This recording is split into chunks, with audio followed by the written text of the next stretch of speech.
Closing tools, listening skills. Now, it's very important for you to listen to your client. You will be aggressive in offering a lot of information.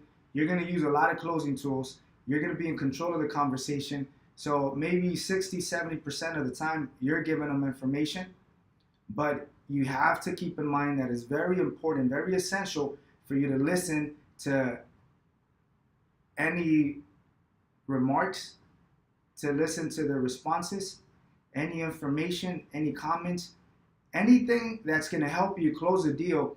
You have to be aware of what they're saying. You have to understand and interpret the information in a way where we can use it to close a deal.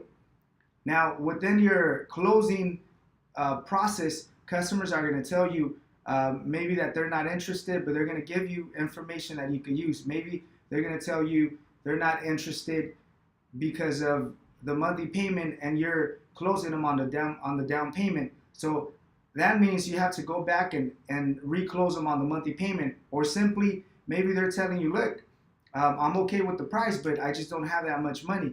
And you continue to close them on the total instead of looking into the situation to see what's within their budget. How much do they have available? So it's very important. I could give you a list of a lot of different information that would be essential, but you're going to learn this as you go. Keep in mind, you have to listen to the customer. Customers are going to give you information, possibly give you the information that you need to close a deal. I'll give you another example.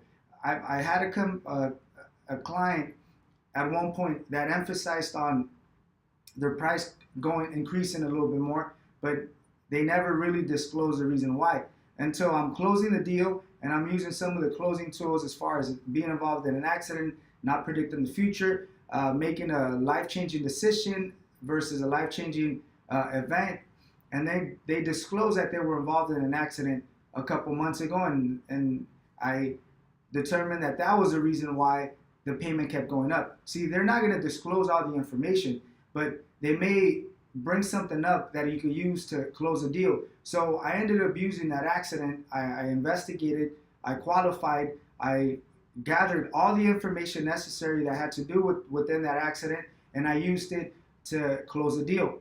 So if I would have not paid attention, if I would have ignored the information, then most likely I would have not been able to close a deal. Why? Because I wasn't using information that was good enough for them to make a decision. I wasn't able to convince them based on the other information until I gathered a little bit of information of that accident. Do not ignore the information that they give you. Do not brush it off. You have to analyze, you have to understand, you have to consider that the information that they're giving you may be the one bit of information that you're missing. Sometimes all it takes is to actually get your point across, and sometimes they're going to give you the topic, the information, the reason. They're going to give you some sort of information that you could use to help close a deal. So make sure you're paying attention. Don't ignore their comments. Don't ignore the information that they give you. Look into it. Investigate. And then determine if that information could be information that you could use to close a deal. So once again, don't ignore the information. You have to listen.